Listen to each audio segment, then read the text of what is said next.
Selamat datang kembali di channel Metamorfosa. Tempat kita belajar bersama seputar kerajaan sorga dan kebenarannya dalam kehidupan sehari-hari. Sebelum kita lanjut, silahkan teman-teman like, subscribe dan bagikan agar semakin banyak orang yang gemar belajar. Terima kasih.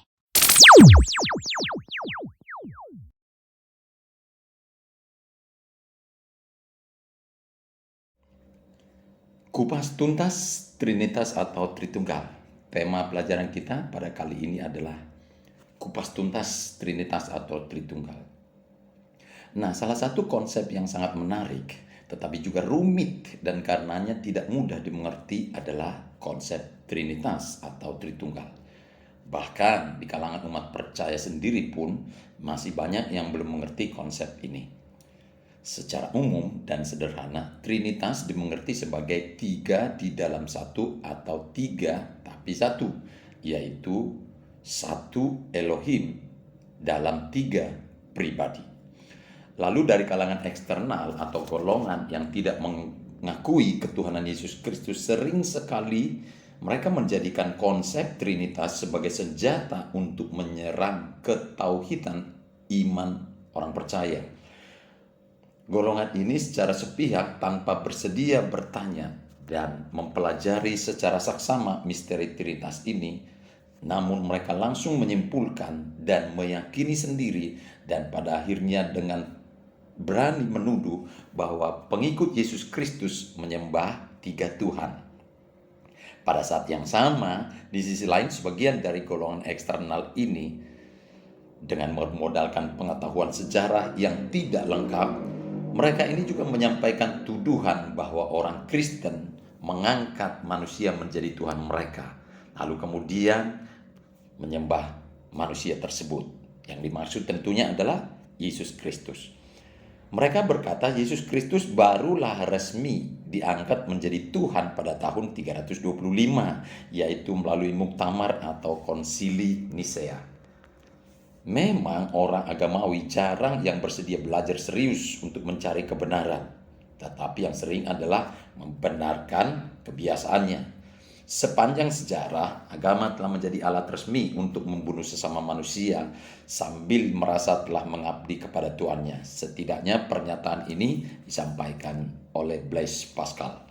Nah, melalui pelajaran kita kali ini, semua kerumitan, kesulitan, tuduhan, dan pro kontra seputar Trinity atau Tritunggal ini harapannya akan menjadi jelas dan terang benderang sejernih kristal kita menjadi mengerti. Dan tujuan akhirnya adalah kita menjadi tahu, paham, mengerti betul bahwa God atau Elohim dalam bahasa Ibrani adalah misteri yang maha agung. Namun meskipun maha agung, dia telah berkenan membuka dirinya sendiri kepada manusia sehingga manusia bisa mengerti kebenarannya yang sejati. Mari kita mulai. Secara tertulis memang kata Tritunggal tidak akan pernah ditemukan di dalam seluruh Alkitab mulai dari Perjanjian Lama hingga Perjanjian Baru. Namun konsep Trinitas atau Tritunggal telah ada sejak kitab Kejadian, tepatnya pada Kejadian pasal 1 ayat 1 dan 2. Ya, sejak Kejadian pasal 1 ayat 1 dan 2, konsep Trinitas sebenarnya sudah ditemukan. Namun sebelum kita memulai membahas ayat itu, kita harus pertegas dulu soal konteks. Sebab setiap teks ada dan hadir dalam konteksnya. Melepaskan teks dari konteks akan menghasilkan pengertian yang tidak lengkap atau salah miskonsepsi. Konteks bahasa misalnya, Kejadian pasal 1 ayat 1 dalam bahasa Indonesia, terjemahan baru, bunyinya, pada mulanya Allah menciptakan langit dan bumi. Bumi belum berbentuk dan kosong. Gelap gulita menutupi samudra raya dan roh Allah melayang-layang di atas permukaan air. Untuk selanjutnya, dalam sepanjang pelajaran kali ini saya tidak akan menyebut Allah, menggunakan nama Allah, melainkan Elohim. Kenapa? Karena agar sesuai dengan bahasa aslinya, supaya pengertiannya tepat, benar, dan sinkron. Kita awali dari nama Allah. Nama Allah yang terdapat di dalam Alkitab terjemahan bahasa Indonesia versi Lembaga Alkitab Indonesia yang kita baca tadi adalah terjemahan dari Elohim dalam bahasa Ibrani. Jadi antara Elohim ke Allah telah terjadi transliterasi atau proses penerjemahan. Nama Elohim sendiri adalah bentuk jamak. Nah, ini penting. Nama Elohim sebagai bahasa asli dari Allah dalam bahasa Indonesia itu adalah bentuk jamak, bukan tunggal. Sebagai tambahan, jika Elohim diterjemahkan ke dalam bahasa Inggris, dia menjadi God, bukan Lord. Nah, itu dulu yang pertama. Jadi nama Elohim atau God adalah jamak, bukan tunggal. Selanjutnya dari pembacaan tadi, kita mendapatkan frasa menciptakan langit dan bumi. Mari kita dengarkan ulang isi dari Kejadian pasal 1 ayat 1 tadi. Pada mulanya Elohim menciptakan. Kita fokus ke kata kerja menciptakan. Nah, dengan apa Elohim menciptakan langit dan bumi? Ya, dengan firman. Dengan firman. Nah, siapa firman ini? Nah, ini yang kemudian kita bicarakan. Alkitab selalu menjelaskan dirinya sendiri. Maka tidak boleh mencari pengertian firman dari luar Alkitab. Harus dari Alkitab itu sendiri. Nah, kita akan menemukannya firman ini di dalam prolog Injil Yohanes. Yohanes pasal 1 ayat 1 sampai dengan 3 dan ayat 14 dikatakan, pada mulanya adalah firman, firman itu bersama-sama dengan Elohim, dan firman itu adalah Elohim. Ia pada mulanya bersama-sama dengan Elohim. Segala sesuatu dijadikan oleh firman. Tanpa firman tidak ada satupun yang telah jadi dari segala yang telah dijadikan. Selanjutnya ayat 14 bagian A berkata, firman itu telah menjadi manusia dan diam di antara kita. Kita dalam hal ini merujuk kepada manusia. Nah, kadang-kadang orang yang tidak beriman kepada Yesus Kristus menertawakan konsep Tritunggal ini, terutama isi dari prolog Yohanes tadi yang berbunyi pada mulanya adalah firman, dan firman itu bersama-sama dengan Elohim, dan firman itu adalah Elohim. Mereka berkata membandingkannya dengan barang-barang fisik dunia, materi. Mereka berkata pada mulanya adalah meja. Meja itu bersama-sama dengan kursi, dan meja itu ada dalam kursi. Nah, dan kemudian mereka tertawa sendiri. Nah, kalau gambarannya ke materi, fisik, ya tentu saja menjadi salah. Karena Elohim itu adalah roh. Itu bukan wujud fisik. Nah, saya sendiri misalnya, saya adalah satu dengan perkataan saya. Saya adalah perkataan saya dan perkataan saya adalah saya. Perkataan saya tidak akan pernah menjadi bukan saya. Lalu apakah saya dua? Tapi menjadi salah apabila dipakai gambaran dengan benda-benda fisik. Pada mulanya adalah gelas, gelas itu bersama-sama dengan teko, dan gelas itu adalah teko. Itu jelas sudah tidak bisa, nggak cocok, nggak sinkron. Itu tidak bisa dibuat menjadi gambaran. Nah, kita akan mengerti lebih jauh lagi dalam pembahasan selanjutnya. Nah, sebelum kita lanjutkan lebih jauh lagi pembahasan kita kali ini, saya harus buru-buru menegaskan terlebih dahulu bahwa mempelajari firman Tuhan harus dengan upaya serius, harus dengan segenap hati, segenap pikiran, dan dengan segenap kekuatan. Artinya kita harus bersedia menggunakan segenap akal sehat kita. Firman Tuhan tidak akan pernah dan tidak akan mungkin kita bisa mengerti, mustahil mampu dipahami oleh siapapun yang malas berpikir, malas belajar, dan tidak bersedia merenungkannya dengan saksama. Kita kembali. Dengan apakah Elohim mencipta? Ya, tadi sudah disampaikan berdasarkan prolog Injil Yohanes ayat 1, pasal 1 ayat 1. Ya, dengan firman. Siapa firman? Itulah Yesus Kristus yang disampaikan oleh Injil Yohanes tadi, yaitu firman itu telah menjadi manusia. Jadi dengan apa Elohim menciptakan bumi? Dengan firman. Dengan kata lain, Elohim menciptakan langit dan bumi oleh Yesus Kristus. Jadi sejauh ini kita menemukan Elohim dan firman. Ada dua. Selanjutnya di ayat 2 bagian C Kejadian pasal 1 tadi dikatakan roh Elohim melayang-layang di atas permukaan air. Nah, sampai di sini kita menemukan satu nama lagi yaitu roh Elohim.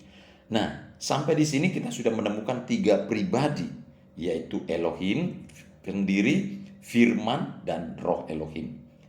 Inilah konsep Tritunggal atau Trinitas yang Alkitabiah atau yang sesuai dengan penjelasan Alkitab sendiri.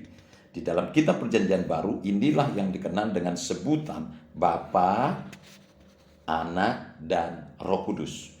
Untuk tahap ini saya beri kesimpulan bahwa Elohim atau God dalam bahasa Inggris adalah satu being atau satu eksistensi, satu quality, namun 3 pribadi. Saya ulang, Elohim atau God adalah satu being, satu eksistensi, satu kualitas, namun Elohim terdiri atas 3 pribadi, yaitu Bapa, Anak, dan Roh Kudus. Jadi, being atau eksistensi Elohim adalah jawaban atas pertanyaan what atau apa. Sedangkan person yaitu Bapa, Anak, dan Roh Kudus adalah jawaban atas pertanyaan siapa? Siapa yang menjadikan langit dan bumi?